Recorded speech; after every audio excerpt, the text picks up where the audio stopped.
మంచిది ప్రియులారా, మరి రెండు మాటలు నేను జ్ఞాపకం చేసి మీతో పంచుకొని నేను ప్రార్థన చేస్తాను. ప్రత్యేకంగా మరి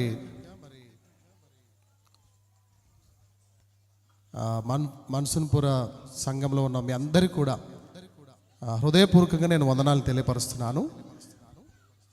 ఎందుకొరకు నేను మీకు హృదయపూర్వకంగా వందనాలు తెలియపరుస్తున్నానంటే, చాలా సంఘాల్లో నేను పరిచయం చేశాను. ఇంతకంటే పెద్ద సంఘాల్లో దాదాపు 300-400 మంది ఉన్నటువంటి సంఘాల్లో నేను పరిచయం చేసినాను. కానీ ఆ సంఘాల్లో చూడనటువంటి ఒక ప్రత్యేకతను నేను ఇక్కడ చూశాను. నేను మీరు కూడా నా ప్రత్యేకతను, ఇక్కడ నేను వచ్చినప్పటి నుండి కూడా నా ప్రత్యేకత, దేవుడు నన్ను నడిపించి దేవుడు నా ద్వారా జరిగించినటువంటి పరిచర్య ఏంటో మీరు కళ్ళారు చూశారు. కానీ సంఘమైన మీ దగ్గర నేను చూసినటువంటి ఒక విషయం ఏంటంటే, ఇంత పీస్ఫుల్గా, ఇంత సమాధానంగా ఈ కార్యక్రమం జరిగిందంటే నిజంగా మిమ్మల్ని అందరినీ కూడా నేను హృదయపూర్వకంగా అభినందిస్తున్నాను. నేను ఒకసారి మీకు మీరే చప్పట్లు కొట్టుకోరండి, మీకు మీరే చప్పట్లు కొట్టుకోరండి. నిజంగా ఇంత పెద్ద కార్యక్రమం ఎక్కడ కూడా ఇంత డిస్టర్బెన్స్ లేకుండా నిజంగా ఆశీర్వాదకరంగా జరిగించింది దేవుడు.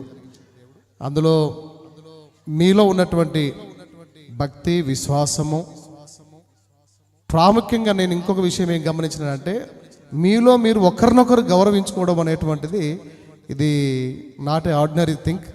ఇది నిజంగా ఒక ప్రత్యేకమైనటువంటి సందర్భంగా నేను చూస్తున్నాను.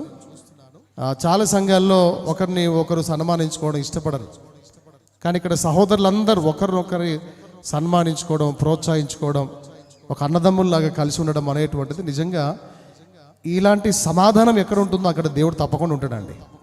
ఆమెన్ చెప్పారండి, ఆమెన్ హల్లెలూయా. ఇట్లాంటి ఐక్యత, ఇట్లాంటి ప్రేమ, ఇలాంటి సమాధానం ఉన్నటువంటి చోట నిజంగా తప్పకుండా దేవుడు ఉంటాడు. దేవుడు ఉన్నాడు కనుకనే, దేవుడు మన మధ్యలో ఉన్నాడు కనుకనే మరి మీరందరూ సమాధానంగా ఈ కార్యక్రమాన్ని జరిగించుకున్నారు. అందులో బట్టి నేను ఎంతగానో ప్రభువును స్తుతిస్తున్నాను. బిషప్ గారు వెళ్ళే ముందు ఒక మాట ఏమన్నాడంటే, విజయ్ చందర్ నువ్వు ఇక్కడ చాలా ఎంజాయ్ చేస్తున్నావు కదా అంటున్నాడు. అంటే సేవ చేస్తూ నువ్వు చాలా సంతోషంగా ఉన్నావు కదా అని చెప్పి అన్నాడు. ఎస్ బిషప్, నేను చాలా సంతోషంగా ఉన్నాను. మీరు నమ్మటం లేదు, ఒకవేళ కనుక ఈరోజు ఈ కార్యక్రమం దిగ్వాల్లో చేస్తే నాకు పెద్ద హెడేక్ ఉండేది. రకరకాలైనటువంటి కామెంట్స్ వచ్చేటువంటివి. అంటే నాట్ ఓన్లీ దిగ్వాల్, వేరే సంఘాల విషయం కూడా నేను చెప్తున్నాను. నేను చాలా కామెంట్స్ వచ్చేటువంటి, బట్ ఇక్కడ నిజంగా అప్రిషియేషన్ తప్ప కామెంట్స్ అనేటువంటివి ఎక్కడ రాలేదు. దేవునికి స్తోత్రం, హల్లెలూయా. ఏ ఒక్కరు కూడా, నేను 3 నెలలు పరిచయం అయిపోయింది, 3 నెలలు గడిచిపోయినాయి కదా. నేను చాలామంది పెద్దలను చూస్తున్నాను, నాకంటే చిన్నవాళ్ళు యవనస్తులను చూస్తున్నాను, స్త్రీలు పురుషులను చూస్తున్నాను. ఇప్పటి వరకు కూడా నాకు ఎదురుగా మాట్లాడిన వాళ్ళు ఎవరు లేరండి. ఎవ్వరు కూడా నాకు, నేను చెప్పిన మాటకు ఎదురుగా ఎవరు మాట్లాడలేదు. నిజంగా మీరు ఎంత దేవుని సేవకులను గౌరవిస్తున్నారో దాన్ని బట్టి నేను నిజంగా ప్రభువును మహిమపరుస్తున్నాను. అదే వేరే చోట మాత్రం నేను ఇప్పటికి ఎన్ని రకాలైనటువంటి సమస్యలు ఎదుర్కొనేవాడిను. నేను బిషప్ గారు ఆ మాట అన్నప్పుడు నిజంగా నేను ఎస్ బిషప్, నేను చాలా హ్యాపీగా ఉన్నాను, సంతోషంగా ఉన్నానని చెప్పి అన్నారు. ఎందుకొరకంటే ఒక దైవజనుడు చెప్పినటువంటి మాట వినేటువంటి ప్రజలు ఉంటారో అక్కడ ఖచ్చితంగా సంతోషం ఉంటుంది, సమాధానం ఉంటుంది. నిజంగా ఇంత సంతోషంగా, సమాధానంగా ఒకరి మాట ఒకరు గౌరవించుకునే పరిస్థితి ఉంది కాబట్టి దేవుడు మనకు చక్కటి వాతావరణం ఇచ్చాడు. దేవునికి స్తోత్రం, హల్లెలూయా. స్త్రీలు మీకు గుర్తుందా, నేను ఫస్ట్ రోజు ఏమని తెలుసా, వర్షం పడాలి అన్నాను. వర్షం పడదా లేదా? ఇప్పుడు వర్షం పడి వెలిసిపోయిన తర్వాత కొంచెం మనకి ఇబ్బంది అనిపించింది, కానీ ఇప్పుడు మాత్రం చాలా చక్కగా ఉన్నామా లేదా మనం? ఒకవేళ కనుక ఆ వర్షమే ఈ రాత్రే పడ్డది అనుకో, పరిస్థితి ఎట్లుంటుంది? సో అందుగురించే దేవుడు ఏది చేసినా మన మేలు కోసమే. 31వ తారీఖు ఆదివారం అనుకున్నటువంటి కార్యక్రమాన్ని బిషప్ గారు 27వ తారీఖే పెట్టడం, దానికంటే ముందు రోజు రాత్రి మనకు వర్షం పడడం, ఈ గందరగోళం అంతా చూసి నరసింహలన్న ఎక్కడెక్కడ పరిగెత్తాడు, చింటూ, వీళ్ళందరూ కూడా రకరకాలైనటువంటి ఆ టెన్షన్స్ గురైపోయారు. కొన్నిసార్లు వాళ్ళకి ఫోన్లు చేసి నేను మళ్ళీ గుర్తు చేయడం, వాళ్ళను కూడా ప్రతి విషయంలో నేను వాళ్ళను ఇది చేయడము. సో ఇదంతా కూడా జరిగిన విషయాన్ని బట్టి నేను ఎంతగానో ప్రభువును స్తుతిస్తున్నాను. బిషప్ గారు ఒక మాట ఏమన్నాడంటే, నన్ను ఒక రాజు లెక్క ఇక్కడ మీరు తీసుకొచ్చారని చెప్పి అన్నారు. ఒకసారి బిగ్గర చెప్పండి కొడదామా? ఒక రాజులాగా నన్ను ఇక్కడ తీసుకొచ్చారని చెప్పి అన్నారు. ఎస్, మన్సూన్పుర సంఘం నిజంగా ప్రేమిస్తే వారిని రాజుగా గౌరవించేటువంటి పరిస్థితి మన సంఘంలో ఉంది.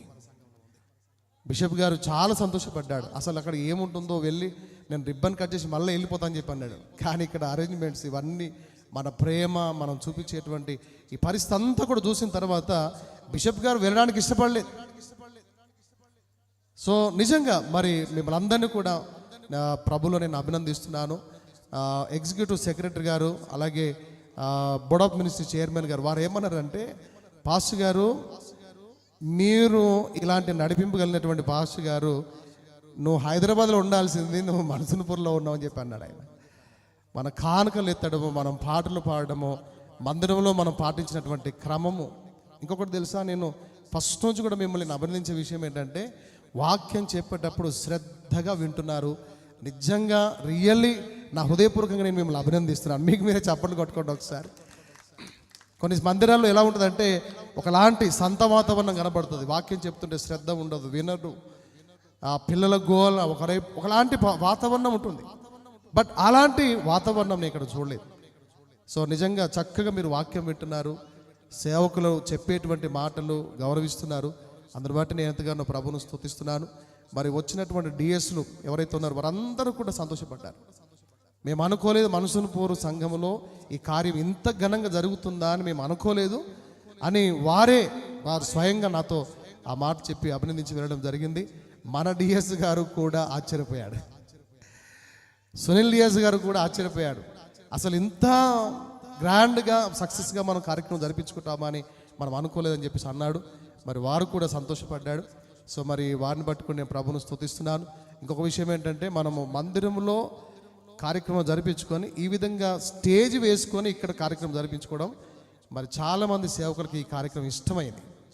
ఎందుకంటే మందిరంలో ప్లేస్ ఉండదు, పరిశుద్ధ స్థలంలో కొన్నిసార్లు మనం ఎవరినంటే వాళ్ళని అలాగ సన్మానించడం కాకుండా ఇక్కడ వేదిక వేసుకొని అందులో మనము సాయంత్రం సమయంలో కూడా ఇంత చక్కగా కార్యక్రమం జరిపించుకోవడానికి మరి నిజంగా దేవుడు అనుకూలపరిచిన ఈ సమయాన్ని బట్టి నేను ఎంతగానో ప్రభువును స్తుతిస్తున్నాను. దేవుని చిత్తం అయితే నేను ఇలాగే ఇక్కడ మీకు సేవ చేయడానికి ఉంటే గనక క్రిస్మస్ ఇంతకంటే గ్రాండ్గా జరగబోతుంది. ఆమేన్, హల్లెలూయా. సో ఇదే పెద్దలు వేదిక మీద ఉంటారు. వీరందరి సహకారంతో నారాయణఖేడ్ ప్రాంతంలో ఉన్నటువంటి అన్ని సంఘాల ఆధ్వర్యంలో, అన్ని సంఘాల సహకారంతో, అందరూ విశ్వాసుల సమక్షంలో మన్సూన్పూర్లో ఒక భయంకరమైనటువంటి క్రిస్మస్ జరగబోతుంది. భయంకరమైన మాట ఎందుకన్నానంటే, అందరూ ఆశ్చర్యపోయేటువంటి పండుగ మరలా మనం జరిపించుకుంటాం. సో కనుక మరి ఇదే ఆసక్తి, ఇదే ప్రేమ సహోదరులారా, ఇదే ఐక్యత, మీ అందరి ప్రోత్సాహం ఇలాగే మీరు కంటిన్యూ చేయండి. రాను దినాల్లో మన మందిరం అయితే కట్టబడింది, మన ఆత్మీయ జీవితాలు కట్టబడాలి. ఇంకా చాలామంది చర్చికి రాకుండా ఉన్నారు. కొన్ని కుటుంబాలు కదిలాయి, నిజంగా వారు నిజంగా ప్రభు దగ్గరకు వస్తున్నారు. మరి ఇంకా కొంతమంది అలాగే ఉండిపోతున్నారు.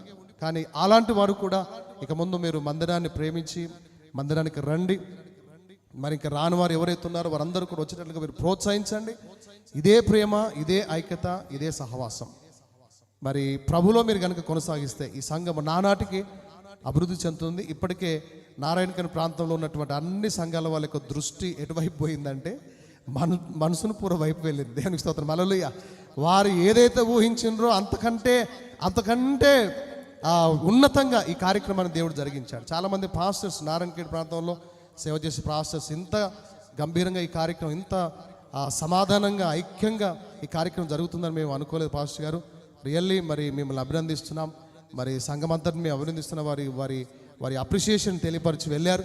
మరి అందరి వాటిని ఎంతగానో ప్రభువును స్తుతిస్తున్నాను. ఎస్పెషల్లీ మరి యూత్ బృందం అంతటి, నేను అందరి పేర్లు చెప్పలేను, అందరూ ఎవరెవరైతే ఇక్కడ కష్టపడ్డారు, ఎవరైతే రాత్రి మగళ్ళు శ్రమపడ్డారు, ఊడ్చారు, తూడ్చారు, మరి గ్లాసులు కూడా ఎత్తేసారు, కొంతమంది తిని పడేసినటువంటి ప్లేట్లు కూడా ఎత్తినటువంటి వారు ఉన్నారు. నేను కళ్ళారా వాళ్ళని చూశాను నేను.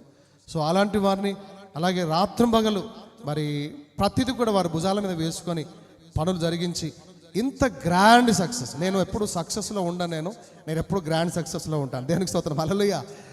ఒక పాస్టర్ గారు, ఒక డిఎస్ గారు ఏమంటాడు, విజయ్ అంటేనే అక్కడ విజయం ఉంది అని చెప్పి అన్నాడు. దేవునికి స్తోత్రం, హల్లెలూయా. సో దేవుడు అట్టి విజయం మనందరికీ దేవుడు అనుగ్రహించినాడు. అందును బట్టి నేను ఎంతగానో ప్రభువును స్తుతిస్తున్నాను. అనుకున్నటువంటి సేవకులు అందరూ వచ్చారు. మరి కొంతమంది తప్ప మిగతా వారు ఆల్మోస్ట్ దైవజనులు చాలామంది వచ్చారు. అందుని బట్టి నేను వారందరినీ ప్రభువులో అభినందిస్తూ ఉంటున్నాను. మరొకసారి thank you, God bless you. దేవుడు మిమ్మల్ని కూడా సమృద్ధిగా దీవించి ఆశ్రయించిన స్త్రీల సమాజం వాళ్ళు చక్కగా ఈరోజు స్త్రీలు చక్కగా ఈరోజు డ్రెస్ కోడ్లో కనబడ్డారు. బిషప్ గారు మరీ గుర్తు చేశారు. ఒకే డ్రెస్ కోడ్లో ఉండి వారు నన్ను చాలా ఒక రాజులాగా నన్ను ట్రీట్ చేసి వాళ్ళు ఇక్కడ తీసుకురావడం జరిగిందని వారు చెప్పారు. వారు ఎన్నడూ కూడా మనసును పూరని ఇక మర్చిపోరు. దేవునికి స్తోత్రం, హల్లెలూయా. సో మర్చిపోలేనటువంటి సంఘటన వారి జీవితంలో. సో అందుని బట్టి నేను ప్రభువును స్తుతిస్తున్నాను. అలాగే మరి ప్రత్యేకంగా ఈ టెంట్ హౌస్ మనకు చాలా ఫ్రీగా ఇచ్చినటువంటి లక్ష్మణ్ గారిని నేను మనస్ఫూర్తిగా అభినందిస్తున్నాను. దేవుడు వారిని వారి కుటుంబాన్ని దీవించిన గాక. ఒకసారి దయచేసి వారు ఉంటే పిలవండి, ఒకసారి వారిని మనం సన్మానిద్దాం. లక్ష్మణ్ గారికి ప్రత్యేకంగా నేను వందనాలు తెలియపరుస్తున్నాను. మరి ఇక్కడ నిలబడి పనిచేసినటువంటి ప్రతి ఒక్కరు, భోజనాలు వండే కాడ, వడ్డించే కాడ, ఈ స్థలం తీసే దగ్గర, ఊడ్చే దగ్గర, అన్నిటి పనులు చేసినటువంటి వాళ్ళందరికీ ప్రత్యేక మీడియా సెక్షన్ వారికి ప్రత్యేకంగా వందనాలు తెలియపరుస్తున్నాను. అలాగే మరి సౌండ్ సిస్టమ్ తమ్ముడు ప్రవీణ్కు వందనాలు. ఎందుకంటే వాస్తవానికి 5 గంటలకే ప్యాక్ చేసుకుని వెళ్ళాల్సింది. నేను తమ్ముడు రిక్వెస్ట్ చేశాను, 1 గంట ప్రోగ్రామ్ ఉంటుందంటే, గంట కాదు ఇప్పుడు 3-4 గంటలు అయిపోయింది. అయినా కూడా తమ్ముడు ఓపికతో ఉన్నాడు. మరి వారికి కూడా నా ప్రత్యేకమైనటువంటి వందనాలు ఈ సమయంలో నేను తెలియపరుస్తున్నాను.